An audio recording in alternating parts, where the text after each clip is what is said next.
ಸದನದ ಒಳಗೂ ಹೊರಗೂ ಪಂಚಮಸಾಲಿ ಮೀಸಲಾತಿ ಹೋರಾಟದ ಕಿಚ್ಚು ಜಾಸ್ತಿ ಆಗ್ತಾ ಇದೆ. ಲಾಠಿ ಚಾರ್ಜ್ ಖಂಡಿಸಿ ಸರ್ಕಾರದ ವಿರುದ್ಧ ಮುಗಿ ಬೀಳ್ತಾ ಇದೆ ಬಿಜೆಪಿ.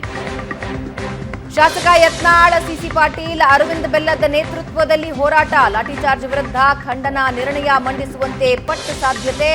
ಸದನದ ಹೊರಗೂ ಕೂಡ ಕೂಡಲ ಸಂಗಮ ಶ್ರೀಗಳಿಂದ ಹೆದ್ದಾರಿ ತಡೆಗೆ ಕರೆ. ಹಿರೇಬಾಗೇವಾಡಿ ಹತ್ತರಗಿ ಟೋಲ್ ಬಳಿ ಹೆದ್ದಾರಿ ತಡೆದು ಪ್ರೊಟೆಸ್ಟ್. ಹಿರೇಬಾಗೇವಾಡಿಯಲ್ಲಿ ನಡೆಯುವ ಹೋರಾಟದಲ್ಲಿ ಶ್ರೀಗಳು ಕೂಡ ಭಾಗಿಯಾಗ್ತಾರೆ. ಎಲ್ಲ ತಾಲೂಕು ಕೇಂದ್ರಗಳಲ್ಲಿ ಸರ್ಕಾರದ ವಿರುದ್ಧ ಪಂಚಮಸಾಲಿ ಹೋರಾಟ ದಿನ ದಿನವೂ ಜೋರಾಗ್ತಾ ಇದೆ. ಪಂಚಮಸಾಲಿ ಹೋರಾಟದ ಕಿಚ್ಚು.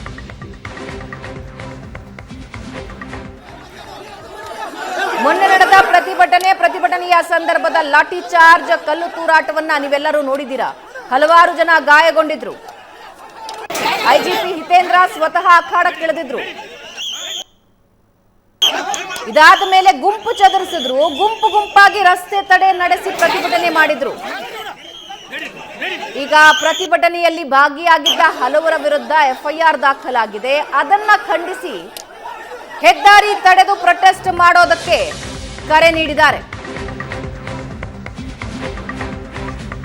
ಇನ್ನು ಇವತ್ತು ವಿಧಾನಸಭೆಯಲ್ಲಿ ಪಂಚಮಸಾಲಿ ಹೋರಾಟವೇ ಪ್ರಮುಖ ಅಸ್ತ್ರ ಆಗುತ್ತೆ ಬಿಜೆಪಿ ಪಾಲಿಗೆ. ಸದನದ ಹೊರಗೆ ಲಾಠಿ ಚಾರ್ಜ್ ಬಗ್ಗೆ ಕಲಾಪದಲ್ಲಿ ಪ್ರಸ್ತಾಪ ಮಾಡ್ತಾರೆ. ಮೀಸಲಾತಿಯ ಬಗ್ಗೆ ಸದನದ ಒಳಗೆ ಪ್ರತಿಪಕ್ಷಗಳು ಹೋರಾಟ ಮಾಡೋ ಸಾಧ್ಯತೆ ಇದೆ.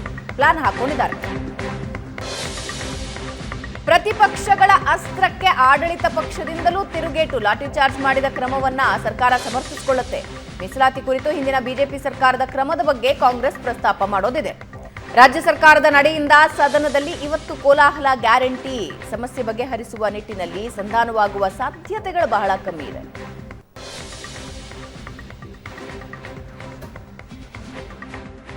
ಯಾರು ಹೇಳ್ಬೇಕಾಯ್ತು? ಸ್ವಾಮೀಜಿ ಸಿಎಂ ಅವ್ರಿಗೆ ಗುಲಾಮ್ ಮಾಡಿದ್ರು. ನಾ ಎಲ್ಲರೂ ಕರ್ಕೊಂಡು ಹೋಗ್ತಿದ್ದೆ, ಮಾತುಕತೆ ಮಾಡೋ ಪ್ರಯತ್ನ ಮಾಡಿಬಿಟ್ಟು 10 ಜನ ಬರಕ್ಕೆ ಹೇಳಿದ್ರೆ ಸುಳ್ಳು ಹೇಳೋ ಪ್ರಯತ್ನ ಯಾಕೆ ಮತ್ತೆ ಮೇಲೋಟಕ್ಕೆ ಹಂಗೆ ಅನ್ಸುತ್ತಿಲ್ಲ. ಮತ್ತೆ ಲಿಂಗಾಯತರ ಮತಗಳನ್ನು ಪಡ್ಕೊಂಡು ಲಿಂಗಾಯತರ ಮೇಲೆ ಮಾರಣಾಂತಿಕ ಹಲ್ಲೆ ಮಾಡಿ ನೋಡಿದ್ರೆ ಇದು ಲಿಂಗಾಯತ ವಿರೋಧ ಸರ್ಕಾರ ಅನ್ನೋದು ಸ್ಪಷ್ಟವಾಗಿ ಕಾಣ್ತಾ ಇದೆ. ನೀವು ಹೇಳ್ಬಿಟ್ರೆ ಮುಖ್ಯಮಂತ್ರಿಗಳು ನಿಮ್ಮ ಪಂಚಮಸಾಲಿ ಸಮಾಜಕ್ಕೆ, ನಿಮ್ಮ ಲಿಂಗಾಯತರಿಗೆ ನಮ್ಮ ಸರ್ಕಾರ ಯಾವ ಕಾರಣಕ್ಕೂ ಮೀಸಲಾತಿ ಕೊಡಕ್ಕಾಗಲ್ಲ ಅಂತ ಸ್ಪಷ್ಟೀಕರಣ ಕೊಟ್ಬಿಡ್ರಿ. ನಮಗೆ 2028ಕ್ಕೆ ನಮಗೆ ಯಾವ ಸರ್ಕಾರ ಬೇಕು ಆ ಸರ್ಕಾರವನ್ನು ಅಧಿಕಾರಕ್ಕೆ ತಂದು ಅವ್ರ ಮೂಲಕ ನ್ಯಾಯ ಪಡೆಯೋ ಪ್ರಯತ್ನ ನಾವು ಮಾಡ್ತೀವಿ. ಯಾರು ಹೇಳ್ಬೇಕು? ಮನವಿ ನಾವೇ ಹೋಗ್ಕೊಡ್ತೀವಿ ಅಂತ ಬಂದವ್ರ ಮೇಲೆ ಲಾಠಿ ಚಾರ್ಜ್ ಮಾಡಿಸುವಷ್ಟು ಮಟ್ಟಿಗೆ ಸರ್ವಾಧಿಕಾರಿಯಾಗಿ ನೀವು ಬದಲಾಗ್ಬಿಟ್ರ? ಅಂದರೆ ನಿಮ್ಮ ಸಮಾಜವಾದ ಅಂತಂದರೆ ಲಾಠಿ ಚಾರ್ಜ್ ಮಾಡಿಸೋದೇ ನಿಮ್ಮ ಸಮಾಜವಾದನಾ? ಮುಖ್ಯಮಂತ್ರಿಗಳ ನಿರ್ದೇಶನದ ಮೇರೆಗೆ ಎಡಿಜಿ ಅವರು ಹುಕುಮನ್ನ ಜಾರಿ ಮಾಡೋದ್ರ ಮೂಲಕ ಸ್ವಾಮೀಜಿಗಳ ಚರ್ಚೆ ಮಾಡ್ಬೇಕಾಯ್ತಲ್ಲ, ಅದ್ರ ಬದಲಾಗಿ ಲಾಠಿ ಚಾರ್ಜ್ ಮಾಡ್ತೀರಿ. ಬಹುಶಃ ಇವರು ಎಲ್ಲಿ ಕಂಡಲ್ಲಿ ಗುಂಡಿಟ್ಟು ಕೊಲ್ಲಬೇಕಂತ ಹೇಳಿ ಸ್ವಾಮೀಜಿಗಳನ್ನೇ ಮುಗಿಸ್ಬೇಕಂತ ಇತ್ತು ಇವ್ರು ಪಿತೂರಿ ಇತ್ತೇನೋ. ಈ ಸರ್ಕಾರ ಹಿಂದೂ ವಿರೋಧಿ ಸರ್ಕಾರ. ಮನವಿ ನಾವೇ. ಪ್ರಶಾಂತ್, ಮೀಸಲಾತಿ ಹೋರಾಟ ಮತ್ತೊಂದು ಹಂತಕ್ಕೆ ಹೋಗ್ತಾ ಇದೆ. ಮೊನ್ನೆ ಲಾಠಿ ಚಾರ್ಜ್ ನಡೀತು, ಕಲ್ಲು ತೂರಾಟ ನಡೀತು, ಹಲವಾರು ಜನ ಗಾಯಗೊಂಡ್ರು. ಇನ್ನೊಂದೇನೆಂದ್ರೆ ಪ್ರತಿಭಟನೆಯಲ್ಲಿ ಭಾಗಿಯಾಗಿದ್ದವರ ವಿರುದ್ಧ ಎಫ್ಐಆರ್ ದಾಖಲಾಗಿದೆ. ಇವತ್ತಿನ ಕಲಾಪ ಏನಾಗತ್ತೆ ಅನ್ನೋದು ಸ್ಪಷ್ಟವಾಗಿ ಗೊತ್ತಾಗ್ತಿದೆ. ನೋಡಿ, ಭಾಳ ಮೇಲ್ನೋಟಕ್ಕೆ ಸ್ಪಷ್ಟವಾಗಿ ಕಾಣ್ತಾ ಇರೋದು 2022ರಲ್ಲಿ ಇಬ್ಬರು ಶ್ರೀಗಳು ಪಾದಯಾತ್ರೆ ಬಂದಿದ್ರು. ಜಯಮೃತ್ಯುಂಜಯ ಶ್ರೀಗಳು ಬಂದಿದ್ದರು, ವಚನಾನಂದ ಶ್ರೀಗಳು ಬಂದಿದ್ದರು. ಆ ಸಂದರ್ಭದಲ್ಲಿ ಇಲ್ಲಿ ಬಿಜೆಪಿ ಸರ್ಕಾರ ಇತ್ತು. ಬಿಜೆಪಿ ಸರ್ಕಾರ ಇರ್ತಕ್ಕಂಥ ಸಂದರ್ಭದಲ್ಲಿ ಹೋರಾಟಕ್ಕೆ ನೇತೃತ್ವ ಕೊಟ್ಟಿದ್ದು ಕಾಂಗ್ರೆಸ್ನ ಶಾಸಕರು, ಮಾಜಿ ಶಾಸಕರು ಲಕ್ಷ್ಮೀ ಹೆಬ್ಬಾಳ್ಕರ್, ವಿಜಯಾನಂದ ಕಾಶ್ಯಪ್ನವರು ಮತ್ತು ವಿನಯ್ ಕುಲಕರ್ಣಿ ಅವರ ನೇತೃತ್ವದಲ್ಲಿ ಆ ಹೋರಾಟ ನಡೆದಿತ್ತು. ಬಿ ಜೆ ಪಿಯವರು ಅದಕ್ಕೇನೋ ಮೊದಲೊಂದು ಸಂಪುಟದ ಸಮಿತಿ ಮಾಡಿದರು. ನಂತರ ಅದು 3A 3B ತೆಗೆದೆಲ್ಲ 2A B C D ಅಂತ ಮಾಡಿಟ್ರು. ಅದನ್ನು ಕೋರ್ಟ್ಗಳು ಸ್ಟ್ರಕ್ ಡೌನ್ ಮಾಡಿದ್ರು. ಈಗಲೂ ಕೂಡ ಅದೇ ಪರಿಸ್ಥಿತಿ ಇದೆ. ಅಂದರೆ ಈಗ ಎಲ್ಲರಿಗೂ ಹೋರಾಟ ಮಾಡುವ ಅಧಿಕಾರ ಪ್ರಜಾಪ್ರಭುತ್ವ ದತ್ತವಾಗಿದೆ. ಆದರೆ ಇದನ್ನು ಹೇಗೆ ಮಾಡೋದು ಅಂತಕ್ಕಂಥದ್ದು ಒಂದು ಟ್ರಿಕಿ ಸಿಚುವೇಶನ್. ಯಾಕಂದರೆ ಪಂಚಮಸಾಲಿಗಳು ಏನು ಕೇಳ್ತಾ ಇದ್ದಾರೆ, ನಮ್ಮನ್ನು 3Bಯಲ್ಲೇ ನಾವು 5% ಇದ್ದೀವಿ, ನಮ್ಮನ್ನು ತೆಗೆದು 2Aದಲ್ಲಿ 15% ಕೊಡಿ ಅಂತಕ್ಕಂಥದ್ದನ್ನು ಅವರ ಒಂದು ವಾದ. ಅದು ಪ್ರಾಯಶಃ ಸಾಧ್ಯ ಆಗಲಿಕ್ಕಿಲ್ಲ. ಬಿ ಜೆ ಪಿ ಸರ್ಕಾರಕ್ಕೂ ಗೊತ್ತಿತ್ತು ಅದು ಸಾಧ್ಯ ಆಗಲ್ಲ. ಹಾಗಿದ್ದಲ್ಲಿ 3Bಯ 5% ಏನಿದೆ ಅದನ್ನು ಹೆಚ್ಚಿಸಬೇಕು. ಅಂದರೆ 32% ಹಿಂದುಳಿದ ವರ್ಗಕ್ಕೆ ಏನು ಮೀಸಲಾತಿ ಇದೆ ಮುಸ್ಲಿಂ ಸಹಿತವಾಗಿ, ಬಿ ಜೆ ಪಿಯವರು ಮುಸ್ಲಿಂ ತೆಗೆದು ಹಾಕಿದ್ರು, ನಂತರ ಕೋರ್ಟ್ಗಳು ಅದನ್ನು ಸ್ಟ್ರಕ್ ಡೌನ್ ಮಾಡಿದ್ರು. ಅದನ್ನು ಹಿಗ್ಗಿಸ್ಬೇಕು. ಅದನ್ನು ಹೆಚ್ಚಿಸಬೇಕಾದ್ರೆ ಈಗಲೇ ನಮ್ದು 56% ಮೀಸಲಾತಿ ಇದೆ. 56 ಪ್ಲಸ್ 10% ಎಕನಾಮಿಕ್ ಬ್ಯಾಕ್ವರ್ಡ್ನೆಸ್ 66 ಜೊತೆಗೆ ಅದನ್ನು ಹಿಗ್ಗಿಸ್ಬೇಕು ನೀವು ಬಿಡಿ, ಅದು 10% ಈ 50ರ ಕ್ಯಾಪ್ನಲ್ಲಿ ಬರಲ್ಲ. ಅದನ್ನು ಹಿಗ್ಗಿಸ್ಬೇಕಾದ್ರೆ ನಮಗೆ ಸುಪ್ರೀಂ ಕೋರ್ಟ್ನ ಅನುಮತಿ ಬೇಕು. ಮರಾಠ ಮೀಸಲಾತಿ ಆಂದೋಲನ ಸಂದರ್ಭದಲ್ಲಿ ದೇವೇಂದ್ರ ಫಡ್ನವೀಸ್ ಒಂದು ನಿರ್ಧಾರವನ್ನು ತೆಗೆದುಕೊಂಡು ಮರಾಠರಿಗೆ ಒಂದು ಮೀಸಲಾತಿಯನ್ನು ಕೊಟ್ಟಾಗ ಹೈಕೋರ್ಟ್ ಎತ್ತಿ ಹಿಡಿತು, ಸುಪ್ರೀಂ ಕೋರ್ಟ್ ಸ್ಟ್ರಕ್ ಡೌನ್ ಮಾಡ್ತು.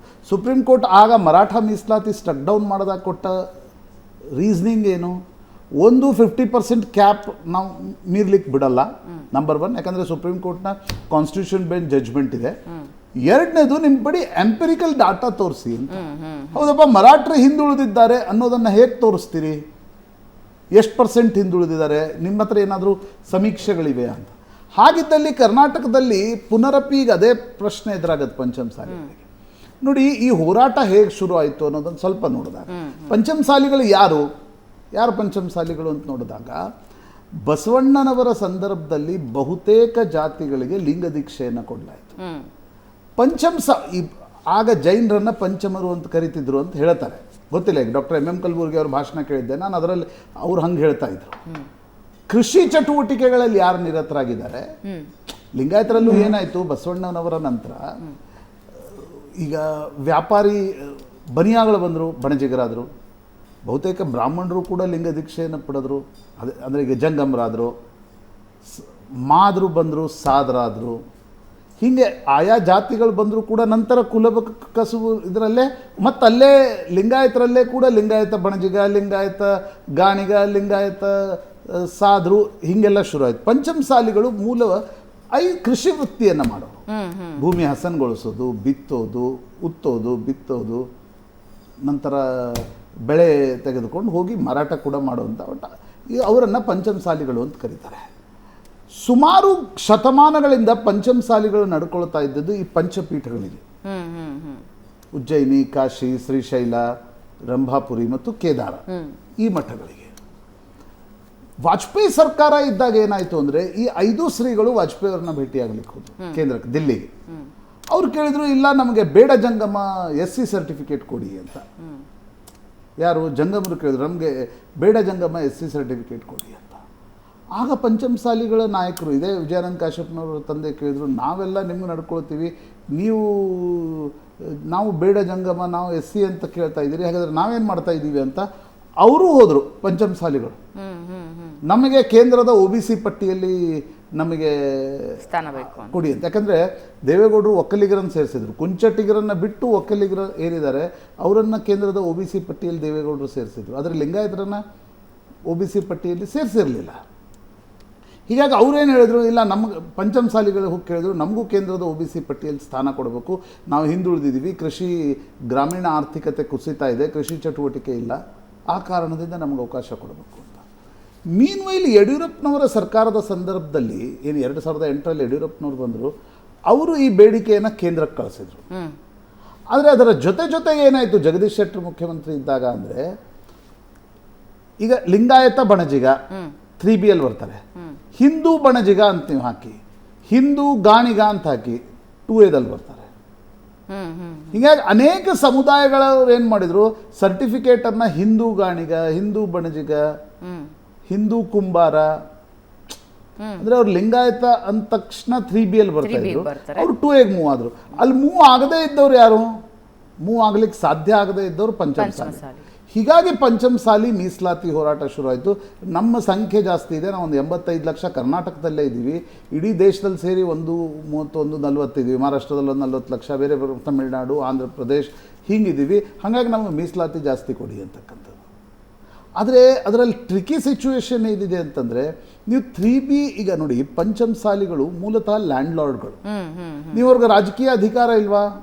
ನೀವು ನಮ್ಮ ಕಣ್ಮುಂದೆ ನೋಡಿ, ರಾಣೆಬೆನ್ನೂರಿಂದ ಶುರು ಮಾಡಿ, ಅರುಣ್ ಕುಮಾರ್ ಪೂಜಾರ್ ಇದ್ದರು, ನಂತರ ನಿಮಗೆ ಈಗ MR ಪಾಟೀಲ್ ಇದ್ದಾರೆ ಕುಂದಗೋಳದಲ್ಲಿ, ಅರವಿಂದ ಬೆಲ್ಲದ್ ಇದ್ದಾರೆ, ವಿನಯ್ ಕುಲಕರ್ಣಿ ಶಾಸಕರಾಗಿದ್ದಾರೆ, ಮುರುಗೇಶ್ ನಿರಾಣಿ ಇದ್ದರು, ಬಸನಗೌಡ ಪಾಟೀಲ್ ಯತ್ನಾಳ್ ಇದ್ದರು, ತೇರದಾಳದಲ್ಲಿ ಸಿದ್ದು ಸೌದಿ ಇದ್ದಾರೆ, ಕಿತ್ತೂರದಲ್ಲಿ ಮಹಾಂತೇಶ್ ದೊಡ್ಡಗೌಡರು ಇದ್ದರು, ಶಂಕರ್ ಪಾಟೀಲ್ ಮುನೇನಕೊಪ್ಪ ನವಲ್ಗುಂದಲ್ಲಿದ್ದರು, ಪಕ್ಕದಲ್ಲಿ ನರಗುಂದದಲ್ಲಿ CC ಪಾಟೀಲ್ ಇದ್ದರು, ಅಲ್ಲೇ ರೋಣದಲ್ಲಿ ಕಳಕಪ್ಪ ಬಂಡಿ ಇದ್ದರು. ಅಂದರೆ ಈಗ ಪಂಚಮಸಾಲಿಗಳು ನಾವು ಹಿಂದುಳಿದವರ ಪಟ್ಟಿಯಲ್ಲಿ ಅವ್ರನ್ನ ಹಾಕಬೇಕಂದ್ರೆ ಅವ್ರ ಬಳಿಯೇ ರಾಜಕೀಯ ಅಧಿಕಾರ ಒಂದು 15ರಿಂದ 18 ಶಾಸಕರ ಆ ಕಡೆ ಈ ಕಡೆ ಇರ್ತಾರೆ. ಅಲ್ಟರ್ನೇಟಿವ್ ಆಗಿ ಆರಿಸ್ ಬರ್ಬೋದು, ಒಂದ್ಸಲ ಸೋಲ್ಬೋದು, ಬಟ್ ಅವ್ರ ಬಳಿ ರಾಜಕೀಯ ಅಧಿಕಾರವಿದೆ, ಲ್ಯಾಂಡ್ ಹೋಲ್ಡಿಂಗ್ ಇದೆ. ಸಿದ್ದರಾಮಯ್ಯನವ್ರಿಗೂ ಕೂಡ ಇರಲಿ, ಮತ್ತೊಂದು ಸರ್ಕಾರಕ್ಕೂ ಇರಲಿ, 2Aದಲ್ಲಿ ಹಾಕೋದು ಸುಲಭ ಅಲ್ಲ. ನಾಳೆ ಸುಪ್ರೀಂ ಕೋರ್ಟ್ ಕೇಳುತ್ತೆ, ನೀವು ಪೂರ್ತಿ ಹಿಂದುಳಿದವರ ಪಟ್ಟಿ, 2A ಪೂರ್ತಿ ಹಿಂದುಳಿದವರ ಪಟ್ಟಿಯಲ್ಲಿ ಅವರನ್ನು ಹಾಕ್ತಾ ಇದ್ದೀರಿ, ಎಂಪರಿಕಲ್ ಡಾಟಾ ಕೊಡಿ. ಎಂಪರಿಕಲ್ ಡಾಟಾ ಎಲ್ಲಿದೆ? ಹಾಗಾಗಿ ಕುಲಶಾಸ್ತ್ರೀಯ ಅಧ್ಯಯನ ಮಾಡಬೇಕು ಅಂತ ಈ ಎರಡೂ ಸ್ವಾಮೀಜಿಗಳ ಪಾದಯಾತ್ರೆ ನಡೆದಾಗ BJP ಸರ್ಕಾರ ಕುಲಶಾಸ್ತ್ರೀಯ ಅಧ್ಯಯನಕ್ಕೆ ಕೊಡ್ತು. ಆ ಕುಲಶಾಸ್ತ್ರೀಯ ಅಧ್ಯಯನದಲ್ಲೂ ಕೂಡ ಪೂರ್ತಿಯಾಗಿರ್ತಕ್ಕಂಥ ವಿವರ ಬಂದಿಲ್ಲ. ನಾಳೆ ಆರ್ಥಿಕ ಸಾಮಾಜಿಕ ಸರ್ವೇಕ್ಷಣೆಯನ್ನು ಮಾಡಿಸಲಾಗಿದೆ, ಅದರಲ್ಲೂ ಪೂರ್ತಿ ಡೇಟಾ ಇಲ್ಲ. ನಾಳೆ ನೀವು ಜಾತಿ ಗಣತಿ ಮಾಡಿಸ್ಬೇಕು. ಜಾತಿ ಗಣತಿ ಮಾಡಿಸಿದಾಗ ಲಿಂಗಾಯತ ಸ್ವಾಮೀಜಿಗಳಿಗೆ ಮತ್ತು ಲಿಂಗಾಯತ ರಾಜಕಾರಣಿಗಳಿಗೆ ಇರತಕ್ಕಂಥ ಆತಂಕ ಏನು ಅಂತಂದರೆ, ನಾಳೆ ನಮಗೆ ಮೀಸಲಾತಿಯ ಸೌಲಭ್ಯ ದೊರೆಯಬೇಕು ಅನ್ನುವ ಕಾರಣಕ್ಕೋಸ್ಕರ ಲಿಂಗಾಯತ ಕುಂಬಾರ, ನಾನು ಹೇಳಿದಲ್ಲ, ಲಿಂಗಾಯತ ಗಾಣಿಗ ಅಂತ ಬರೆಸದೆ ಹಿಂದೂ ಗಾಣಿಗ ಅಂತ ಹೋದರೆ ಅವರು ಅಪ್ವರ್ಡ್ ಮೊಬಿಲಿಟಿ ಪಡಿತಾರೆ. ಹಾಗಾದಾಗ ಲಿಂಗಾಯತರ ಸಂಖ್ಯೆ ಕಡಿಮೆ ಆಗುತ್ತೆ. ಆಗ ರಾಜಕೀಯವಾಗಿ ಏನು ಮಾಡಬೇಕು ನೋಡಿ. ಇದು ಬರೀ ಪಂಚಮಸಾಲಿಗಳಿಗೆ ಮೀಸಲಾತಿಯ ಏರಿಕೆ ಸಾಧ್ಯ ಆಗತ್ತೆ ಕಾನೂನಿನ ದೃಷ್ಟಿಯಿಂದ ಅಂತ ನನಗೆ ಅನಿಸ್ತಾ ಇಲ್ಲ. ಅದಕ್ಕೆ ಕೂಡಲ ಸಂಗಮ ಶ್ರೀಗಳ ಹೋರಾಟ ಮಾಡ್ತಕ್ಕಂಥ ಅಧಿಕಾರ ಪ್ರತಿಯೊಬ್ಬನಿಗಿದೆ, ಬಟ್ ಅದನ್ನು ಕೊಡೋ ಬಗೆ ಹೆಂಗೆ? ನಾಳೆ ಸುಪ್ರೀಂ ಕೋರ್ಟ್ ಕೇಳುತ್ತೆ, ನೀವು 50% ನೀವು ಕ್ರಾಸ್ ಮಾಡ್ತಾ ಇದ್ದೀರಿ. ಈಗಲೇ SC ಮತ್ತು STಗಳಿಗೆ 7% ಇನ್ಕ್ರೀಸ್ ಮಾಡಿದ್ರಿಂದ ಮೀಸಲಾತಿಯ ಪ್ರಮಾಣ ಕರ್ನಾಟಕದಲ್ಲಿ ಜಾಸ್ತಿ ಆಗಿದೆ. ಆ ಕಾರಣದಿಂದ ನಿಮ್ಗೆ ಇದನ್ನು ಕೊಡಬೇಕಾದ್ರೆ ಅದು 50%ಅಲ್ಲಿ ಹೆಂಗೆ ಕೊಡಬೇಕು? BJP ಸರ್ಕಾರ ಅದಕ್ಕನ್ನಿಸ್ತು, ಹೆಂಗೂ ಮುಸ್ಲಿಮ್ರನ್ನು ತೆಗೆದ್ರೆ ನಮ್ಮ ಹಿಂದೂ ಕ್ರೋಢೀಕರಣ ಆಗುತ್ತೆ ಅಂತ. ಬಟ್ ಹಂಗಾಗಲಿಲ್ಲ, ಉಲ್ಟಾಯ್ತು ಅವ್ರಿಗೆ. ನಾಳೆ ಈಗ ಸಿದ್ದರಾಮಯ್ಯನವರು ಮುಖ್ಯಮಂತ್ರಿಯಾಗಿ ಕುರುಬರ ಮೀಸಲಾತಿ ಪಟ್ಟಿಯಲ್ಲಿ ಪಂಚಮಸಾಲಿ ಲಿಂಗಾಯತರನ್ನ ತಂದು ಕೂಡಿಸಿದ್ರೆ ಕುರುಬರು ಸಿದ್ದರಾಮಯ್ಯನವ್ರಿಗೆ ಸುಮ್ಮನೆ ಬಿಡ್ತಾರ? ಮತ್ತು ಬೇರೆ ಬೇರೆ ಬ್ಯಾಕ್ವರ್ಡ್ ಸಮುದಾಯಗಳಿವೆಲ್ಲ. ಈಗ ಲಿಂಗಾಯತರ ಬಸವಣ್ಣನವರ ಕಾಲದಿಂದಲೇ ಲಿಂಗಾಯತರಲ್ಲಿ 99 ಉಪಜಾತಿಗಳಿವೆ. ಆ ಉಪಜಾತಿಗಳನ್ನು ತಂದು ನೀವು 2Aದಲ್ಲಿ ಕೂರಿಸ್ಲಿಕ್ಕೆ ಸಾಧ್ಯ ಇಲ್ಲ. ಸೊ ನೀವು 3Bಯ ಮೀಸಲಾತಿಯ ಪ್ರಮಾಣವನ್ನು ಹೆಚ್ಚಿಸಬೇಕು. ನೀವು ಎಷ್ಟು ಪ್ರಮಾಣವನ್ನು ಹೆಚ್ಚಿಸ್ತೀರಿ? ಈಗ ಮಹಾರಾಷ್ಟ್ರದಲ್ಲಿ ನಡೀತಾ ಇರೋ ಜರಂಗೆ ಪಾಟೀಲ್ ಆಂದೋಲನ ಏನು?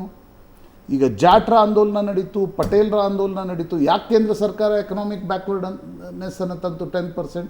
50% ಹೊರತಾದ ಮೀಸಲಾತಿಯನ್ನು ನಾವು ಕೊಡಬೇಕು ಅನ್ನುವ ಕಾರಣಕ್ಕೋಸ್ಕರ ಪಟೇಲ್ ಆಂದೋಲನವನ್ನು ಸ್ವಲ್ಪ ಮಟ್ಟಿಗೆ ಮೆಲೋ ಡೌನ್ ಮಾಡೋದಕ್ಕೋಸ್ಕರ ಅದನ್ನು ತರಲಾಯಿತು. ಇಲ್ಲೂ ಕೂಡ ಈಗ ಪಂಚಮಸಾಲಿಗಳು ಹೋರಾಟ ನಡೆಸ್ತಾ ಇದ್ದಾರೆ ನಿಜ, ಬಟ್ ಅದಕ್ಕೆ ಮಾರ್ಗ ಉಂಟಾ? ಅಥವಾ ಇದು ಹಿಂದೆ ಕಾಂಗ್ರೆಸ್ ಆರ್ಗನೈಸ್ ಮಾಡ್ತಿತ್ತು, ಈಗ BJP ಕೈಯೆಲ್ಲ ಆಂದೋಲನ ಸಿಕ್ಕಿದೆ. ಬಟ್ ನನಗನ್ಸುತ್ತೆ ಭಾವನಾ, ರಾಜಕೀಯ ಪಕ್ಷಗಳು ಕೂಡ ಈ ಭಾವನೆಗಳನ್ನು ಕೆರಳಿಸುವಾಗ ಎಲ್ಲ ರಾಜಕೀಯ ಪಕ್ಷಗಳಿಗೆ ಹೇಳ್ತೀನಿ, ಜಾಗರೂಕವಾಗಿರ್ಬೇಕು. ಒಂದು ಸಲ ನಿಮ್ಮ ಸೋಷಿಯಲ್ ಫಾಲ್ಟ್ ಲೈನ್ ಶುರು ಆಯಿತು ಅಂದರೆ, ಕರ್ನಾಟಕದಲ್ಲಿ ಅದೃಷ್ಟವಶಾತ್ ಆ ಪೊಲಿಟಿಕಲ್ ಫಾಲ್ಟ್ ಲೈನ್ಸ್ಗಳು ಇದ್ದೇ ಇರ್ತವೆ, ಸೋಷಿಯಲ್ ಫಾಲ್ಟ್ ಲೈನ್ಸ್ಗಳಿಲ್ಲ.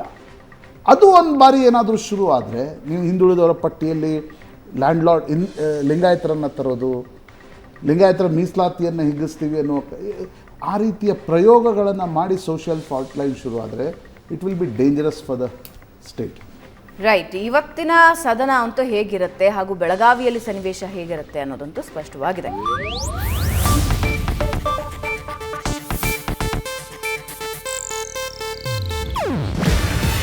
ಇದು ಏಷ್ಯಾನೆಟ್ ನ್ಯೂಸ್ ನೆಟ್ವರ್ಕ್ ಪ್ರಸ್ತುತಿ. ನೀವು ನೋಡ್ತಿದ್ದೀರಾ ಏಷ್ಯಾನೆಟ್ ಸುವರ್ಣ ನ್ಯೂಸ್.